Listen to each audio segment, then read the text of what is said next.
Francisco de Assis, Miramês.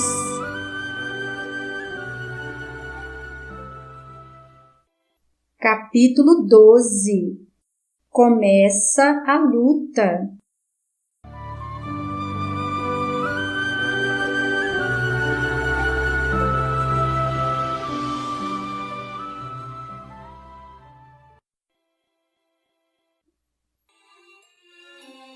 Quanto a mim, porém, estando eles enfermos, as minhas vestes eram de pano de saco. Eu afligia a minha alma com jejum e em oração me reclinava sobre o peito. Salmos 35:13. Francisco achou que sua mãe e Jarla tinham plena razão acerca do seu comportamento diante do desajuste dos homens e principalmente da conduta de seu pai na transação comercial. O mundo e os seres que nele habitam foram feitos por Deus, e o que está se processando nele é de sua aquiescência. Que toda mudança brusca é perigosa e que cada um tem missão diferente do outro, que cada criatura não deve prejudicar a outra, nem tampouco julgá-la. Quem se achar na ordem dos missionários deve antecipar nos seus atos uma conduta mais ilibada. Não deve esquecer o perdão correlato com a misericórdia, a caridade com desprendimento e o amor sem exigências. O filho de Pedro Bernardone meditou dias a fio e concluiu: não devo realmente fazer o que pretendi, querendo modificar de uma só vez o modo pelo qual meu pai vive, se conduz no comércio e age com seus servos. Porém, cruzar os braços frente a essa temática, deixar de colocar as pontuações na leitura evolutiva deste homem é outra coisa. Ele precisa compreender a leitura que está ouvindo, pela vida que leva. A natureza espera mãos que possam guiá-la aos seus sentimentos, mesmo que em detrimento dos seus interesses mais profundos, no tocante aos seus bens materiais. Não importa as suas reações, estarei disposto a tudo, desde que seja para o seu bem e seja a vontade de Deus. Francisco era alma sensível e generosa. Era a harpa afinada que o mundo espiritual poderia dedilhar quando lhe aprovesse, e foi isso que ocorreu. A luta começou para ele dentro de sua própria casa, e quem fê-lo lançar mão da espada foi seu próprio pai. Pedro Bernardone acendeu no coração do seu filho a chama de amor pelos outros, de igualdade, de humildade, de que todos deveriam participar da alegria universal, e o que falou a sua mãe e a Jarla nasceu no cerne do espírito. O que elas lhe responderam deu-lhe uma linha de procedimento sem precedentes. Muitas vezes se surpreendia apreensivo, no entanto, sentia um cântico por dentro, e sua consciência abria-se em clareira extraordinária. Uma força interior lhe ordenava, na urgência da sua missão, para prosseguir. E foi nesse transe que teve interesse em conversar com Deus, pelas vias da oração. E o filho de Maria Piccaline colocara-se, por destino, em extremo contrário ao seu pai, em tudo que se pudesse analisar desses dois homens. Vamos encontrar Francisco em seu luxuoso quarto, vestido com roupas de esplêndida beleza para as horas de descanso. Seus pés descalços, afundados em grosso tapete, não apareciam.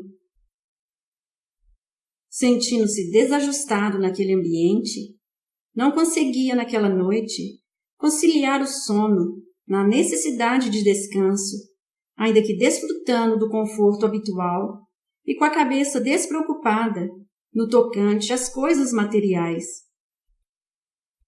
Ele, o missionário do amor, estava inquieto para começar seu trabalho. Se preciso, ofereceria o seu próprio corpo para testemunho de que algumas coisas deveriam mudar no mundo e nos corações. Os fatos espirituais exerciam sobre ele grande influência. Tanto gostava das histórias de Jesus que sua mãe e Jarla contavam, como sentia uma saudade atávica da época do mestre, como se tivesse participado intimamente de todos os detalhes de sua vida. Várias vezes sua mãe se surpreendera quando ele terminava uma história, por ela começada, sobre a vida do Cristo. A sua mente era um fruto de ideias intermináveis. Parecia um desfilar constante de pensamentos, entre os quais ele escolhia os mais agradáveis, os que mais se coadunassem com seus sentimentos. Notava-se uma claridade diferente em torno dele. Seus pensamentos riscavam os espaços como fios de luz, e na medida em que se elevavam, mais se acentuava a claridade. Naquela hora, ele estava se encontrando com Deus. Pondo-se de joelhos, falou com benevolência.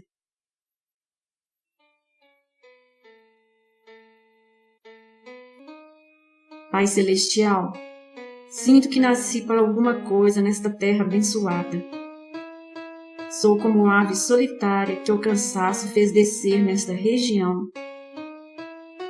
A cidade de Assis acolheu-me com carinho, e nesta mansão desfruto do luxo. O ouro convida-me a extravagâncias, que meu coração desaprova, intentando convencer-me de que o meu caminho é diferente, e que devo fazer alguma coisa em favor dos surdos e cegos que andam comigo. Pai de todas as coisas, que devo fazer? Onde devo pisar? Que devo comer?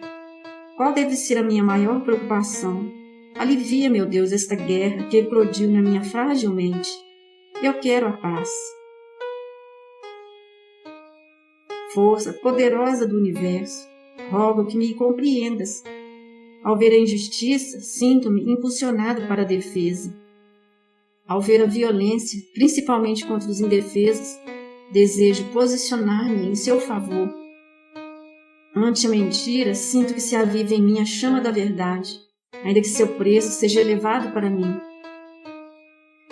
Dai-me condições, meu Deus, para instalar a paz onde houver guerra, o amor onde houver ódio, a concórdia onde houver discussão, a fé onde houver dúvida e o trabalho onde houver inércia. Eu quero ser útil, bom e agradável, mas como fazê-lo?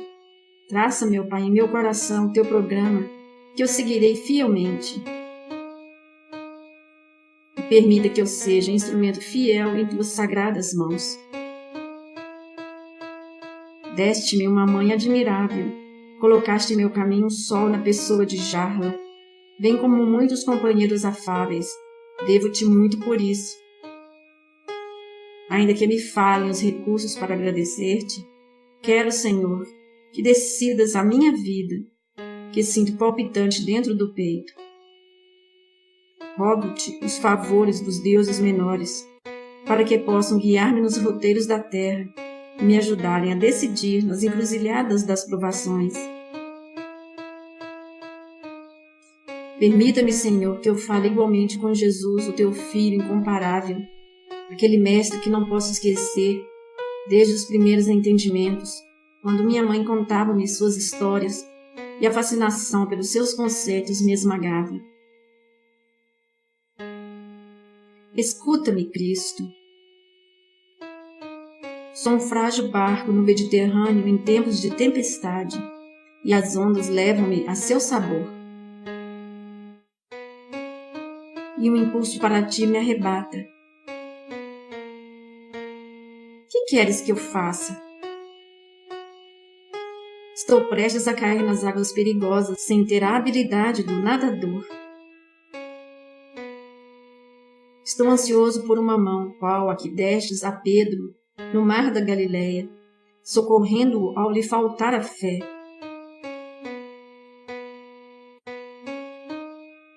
Só um verme, no entanto, eles também são criaturas do amor de Deus e têm a sua utilidade em se pensando na onisciência do Criador. Quero saber da minha utilidade e conscientizar-me da minha missão no mundo, para que eu não venha a fazer sofrer os que convivem comigo, para que eu não seja ingrato com aqueles que me deram um corpo. Porém, que a minha obediência seja primeiro a Deus e a Ti, segurança universal do meu coração e de todas as almas. Compadece, Senhor Jesus, dos que sofrem, dos oprimidos, dos servos, dos que têm fome e sede de justiça. Disse minha mãe que, como tu, nasci numa estrebaria. Teria sido para advogar a causa dos que sofrem, como animais trabalhando dia e noite, somente com direito à parca ração, aguentando a tala grossa do feitor? Seja o que for, estarei e ficarei esperando a tua ordem. Se comigo, mestre, para que eu seja inspirado. Fala, para que eu possa ouvir, entendendo a tua vontade.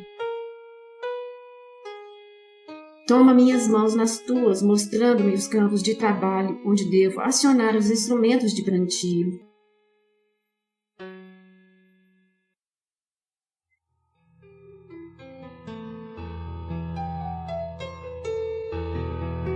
Francisco estava inundado de luz. No momento, deu-se suave estalo no centro da sua vida. Seu córtex cerebral tornou-se um sol, irradiando uma luz encantadora. Os terminais nervosos que se encaixam no crânio se avolumaram, carreando para todos os centros de força uma energia divina, suspendendo o espírito às alturas inacessíveis, colocando-o a respirar com divina força da vida.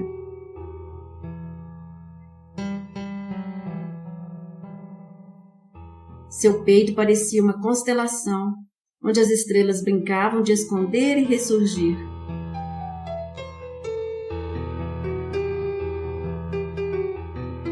Cores variadas cruzavam seu ser em êxtase.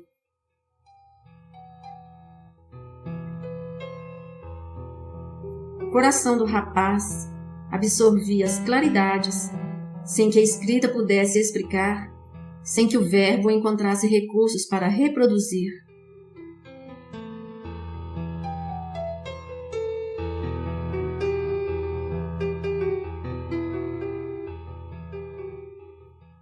Uma auréola em que o azul celeste predominava tomou o centro das suas emoções e, no meio do coração, abriu-se uma estrela de luz.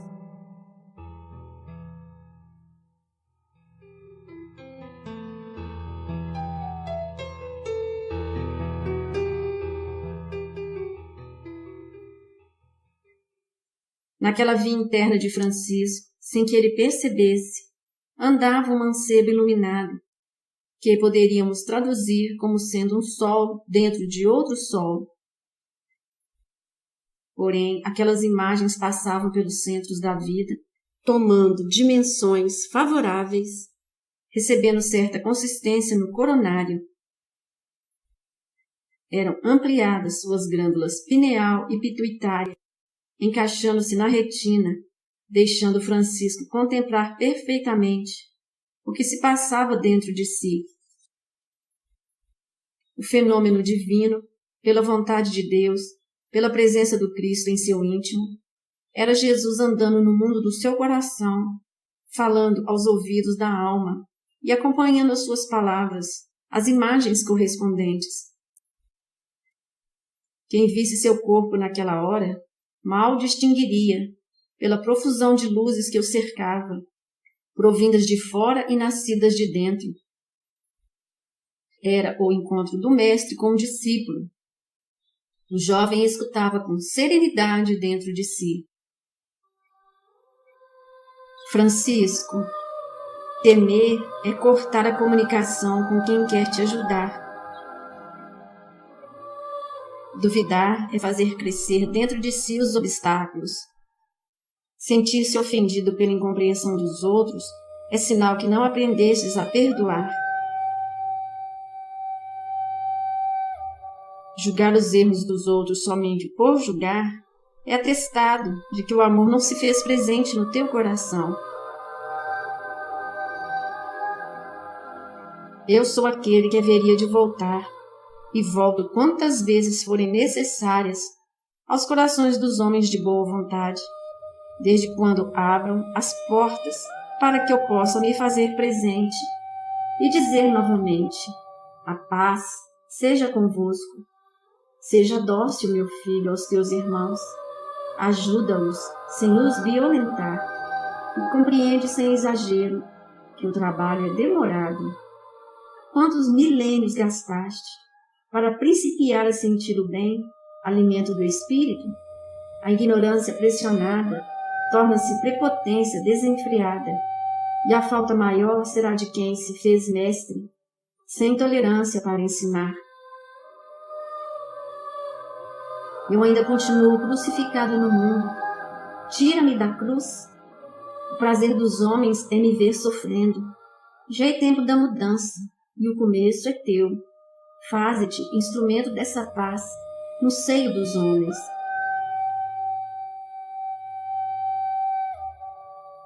A igreja precisa do teu trabalho, da tua vivência e do teu sacrifício, não para reformá-la de uma só vez, mas para fazê-lo com continuados exemplos e a ajuda de milhares de trabalhadores. Eis que estás no mundo para esta batalha, que, de certo modo, tem um preço muito alto. Deves empenhar a tua vida na construção de uma vida nova, e não deves carregar nos teus alforjes nem prata nem ouro. Não porque a prata e o ouro em si possam fazer-te algum mal, mas porque, se dermos apoio em demasia à riqueza, à ignorância que avassala o mundo, que incentiva o fortalecimento da usura, do egoísmo e da vaidade, e os homens bem aquinhoados, que já desprezam os pobres e os escravizam, tornar-se-ão piores, pelos exemplos que já tivemos, o sofrimento das grandes almas, que eles respeitam, ainda que as persigam. Terás de exemplificar a humildade e a obediência, e o teu amor deverá chegar às culminâncias. Deverás fazer um enxerto divino na grande árvore humana, já bastante carcomida pela iniquidade e pela prepotência. Meu nome é lembrado nas festividades dos santos famosos e falado com eloquência nas pompas e exéquias papais. É escrito nos lugares de maior destaque e, por vezes, nas bandeiras de guerra.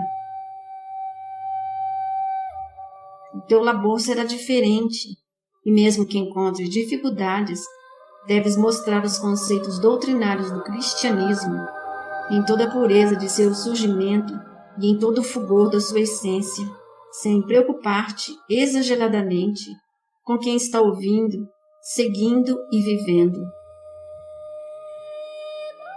O trabalho é realizado em sequência, pois esta é a lei natural de todas as coisas. Confia e espera.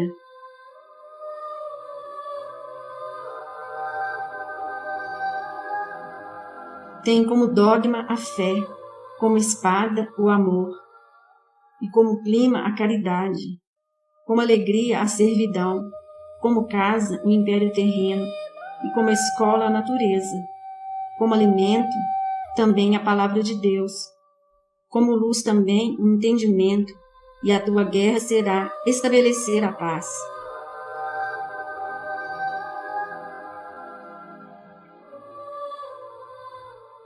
Francisco, não deves em tempo algum esquecer o perdão.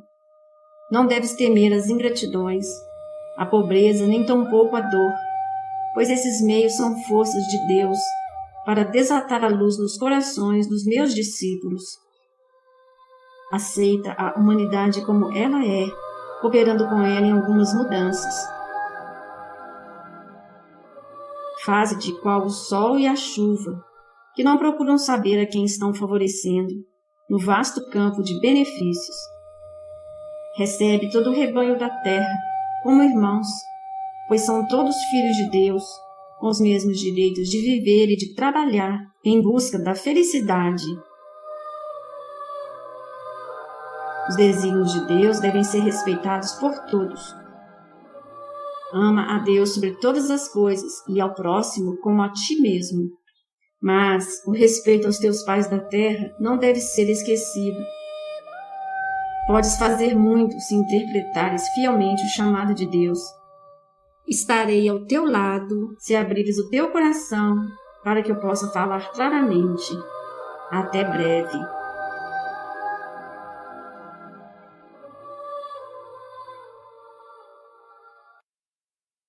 Aquela voz suave e grave, meiga e ao mesmo tempo enérgica, branda e atrativa, de um poder sem limites, introjetou no campo mental de Francisco todo o arsenal doutrinário das instâncias de luz. Este, voltando a si, olhou em derredor e sentiu um fenômeno transcendental. As paredes e o teto divino e calafetado e envernizado com resinas apropriadas não se constituíam para ele em obstáculos, vendo tanto o céu e as estrelas a faiscarem, como olhos vertendo lágrimas de alegria, pelo diálogo entre o mestre e o discípulo, de forma desconhecida aos homens. Sendo o poder de Deus imensurável, os recursos usados pelo céu são ilimitados, de sorte a fazer pensar os próprios sábios. O filho de Pedro Bernardone levantou-se serenamente, tomou de uma jarra e sorveu alguns goles de água, externando-se a seguir. Graças a Deus, não tenho dúvidas de que por processos que desconheço, falei diretamente com o Cristo.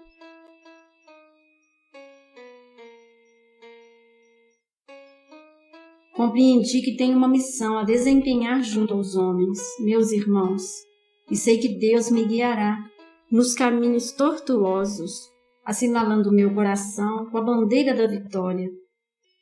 Devo começar por aqui, em minha casa, o que devo fazer no mundo, sabendo que os maiores obstáculos estarão em meu próprio Pai, a quem muito devo.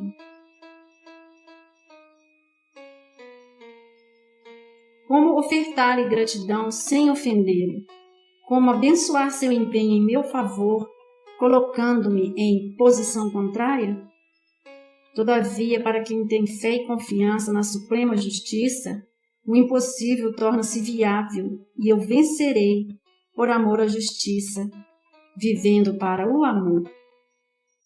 Notou algumas claridades no quarto, mas logo o coração segredou ao raciocínio que aquilo fazia parte do transe ocorrido. Procurou o leito e beijou as suas próprias mãos como se fossem as do Cristo. Recitou um salmo de Davi e o Pai Nosso, dormindo profundamente. No dia seguinte, levantou-se, cantarolando uma canção que a velha jarla havia lhe ensinado para a saudação ao sol que voltava da sua viagem na formação de novo dia.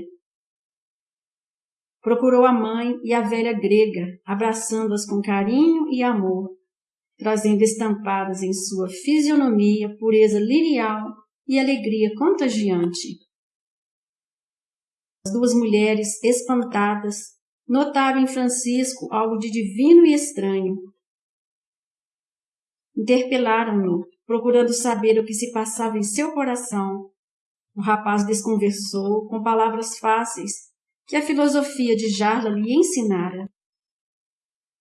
Desdobrava-se em carinhos, ilustrando-os com beijos, e as mulheres, em silêncio, com isso se deleitavam, sentindo saudades do anjo de Deus com que sonharam há muitos anos atrás.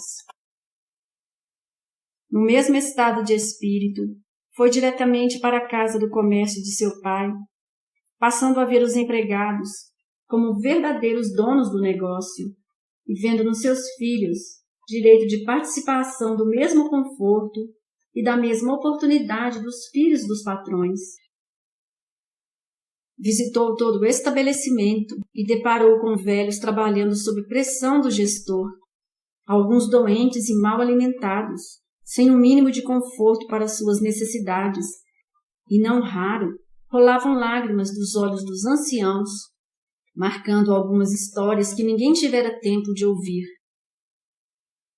Saiu, indo à estrebaria, onde se notava cavalos de raça sendo raspados, recebendo óleos perfumados nas caudas e nas crinas, e um preparado luminoso no pelo, aparados cascos e sendo-lhes aplicados alguns desenhos na cara. De um lado, felpudos cobertores que se ajustariam em seus lombos, pela magia bem posta dos cortes de hábeis costureiros. A fartura de alimentos mostrava a qualidade dos animais. Um velho já abatido, queimado pelo sol e crestado pelo frio, se movia com esforço descomunal para atendê-los, a fim de que o capataz não percebesse a inquietação dos animais e o fizesse experimentar as grossas talas nos ombros que já passaram muitos anos de sofrimento. Francisco entrou no estábulo, saudou o velho que se curvava com reverência, tomou-lhe as mãos com afeto, beijando-as com delicadeza.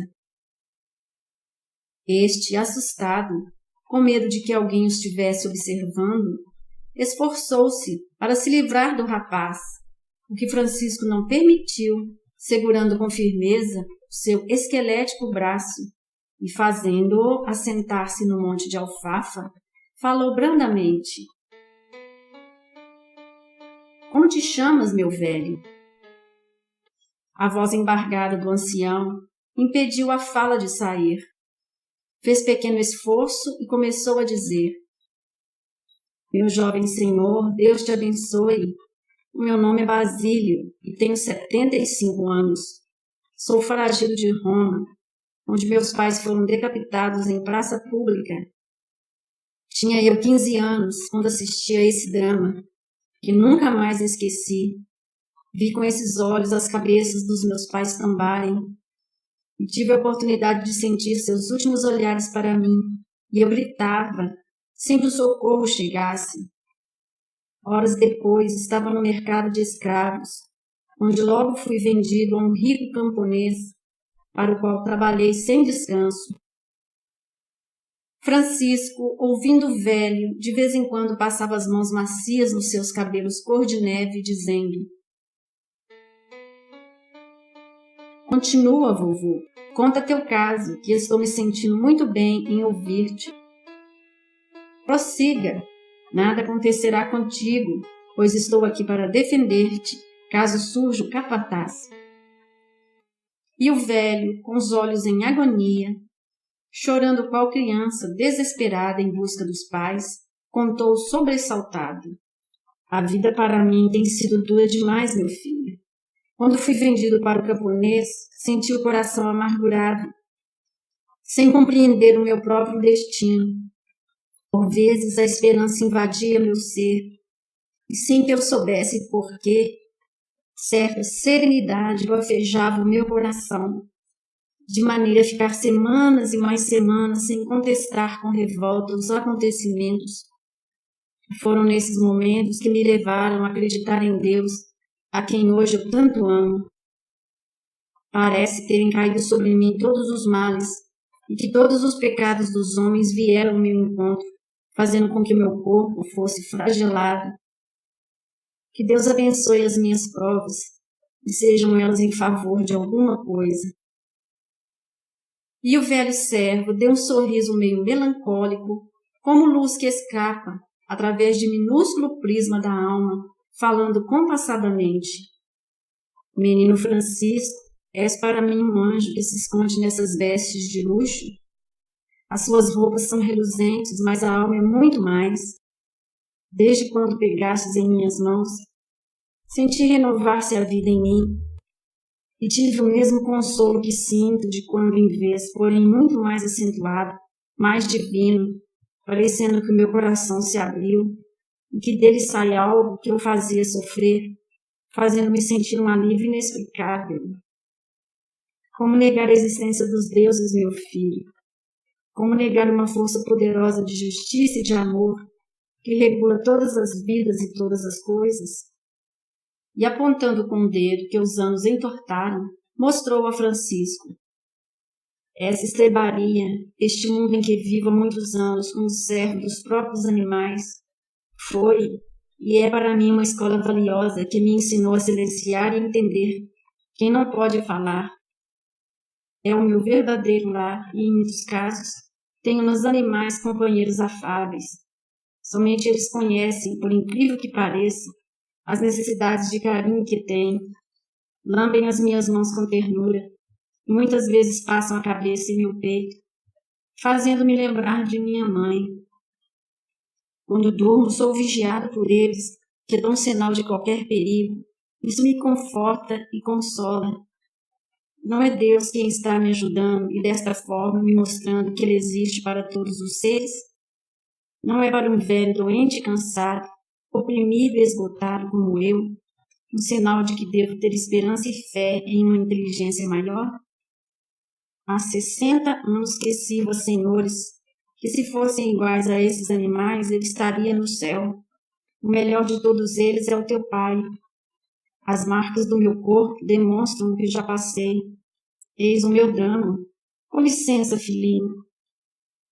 E tirou a camisa, bem pior que a enxerga, dos animais de sela. Na pele escura do ancião, viam-se as estrias que assinalavam o passeio da tala de couro cru de muitos capatazes, e sinais nas orelhas e no crânio mostravam que já tinha passado por muitos donos. Tornou a vestir a rota camisa, acentuando com voz entrecortada: meu filho, tu não mereces ver estas coisas. Não sei por que estou te mostrando, não sei. Isso é uma grave falha minha, sujar a tua mente de infantil pureza, com as imundícies do mundo. Perdoa-me, perdoa-me. Francisco deixou escapar 2 grossas lágrimas, que correram pelas faces, molhando as mãos encarquilhadas do servo, e lhe falou sorrindo, tocando de leve os lábios em seus dedos. Não, meu irmão, não te cales.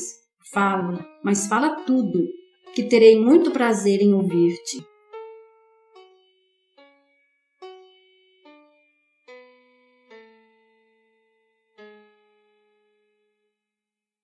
Os animais movimentaram-se em todas as direções, e suas caudas bem tratadas espantavam as moscas, que poderiam inquietar os 2 homens em diálogo.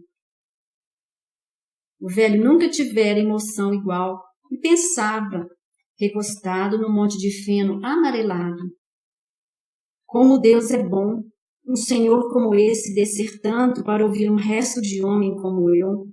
Qual o prazer que ele tem nisso? Qual o interesse? Que ventos o trouxeram aqui? Conheço o menino Francisco, que sempre sorri para a gente, mas nunca chegou ao ponto de misturar-se com um servo que cheira tão mal quanto os mais desprezíveis animais. Parece que já descobri. É Deus, novamente sendo mais visível a me confortar. É isso mesmo.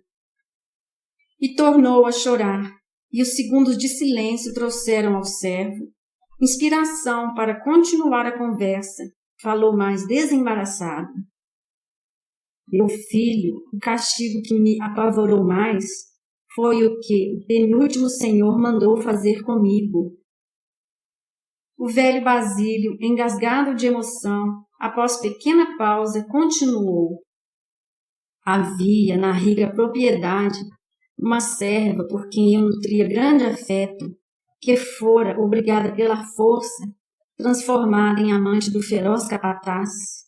Certo dia eu conversava com ela, quando fomos surpreendidos por Estrião, que, enfurecido, levou-me, amarrado, à presença do Senhor, relatando o ocorrido.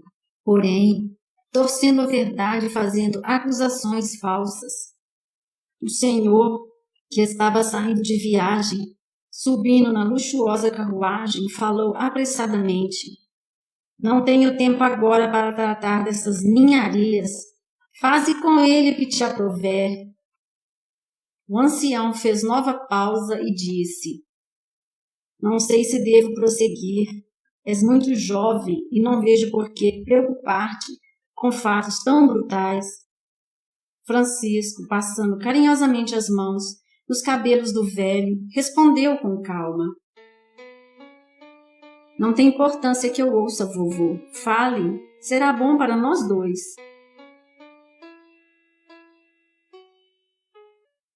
E Basílio prosseguiu: Estrião mandou levar-me para o local destinado à punição dos escravos, fazendo com que me despissem, e impiedosamente efetuou a dolorosa e humilhante mutilação do meu órgão genital. Fiquei por longo tempo entre a vida e a morte.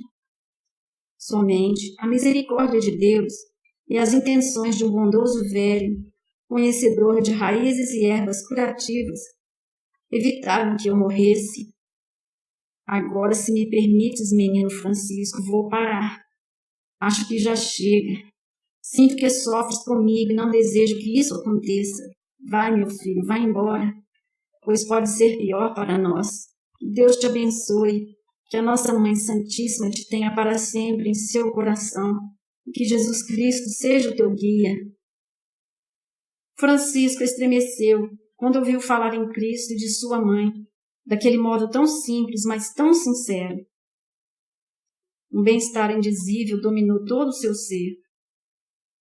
Levantou-se e saiu, como se tivesse cursado por muitos anos os maiores liceus das grandes cidades. Sua cabeça era um ninho de ideias em profusão. Aquele dia foi para ele de grandes experiências, um encontro de realidades que ele tanto precisava. Queria coisas reais e ansiava pela verdade, para que pudesse consolidar o amor no coração. Já era noite quando regressou à casa. As estrelas começavam a brilhar com intensidade. Antes de entrar na mansão, parou e contemplou o céu. Perpassou os olhos inquietos de emoções por toda a constelação e falou no profundo da alma: Deus, ajuda-me a compreender o que devo fazer.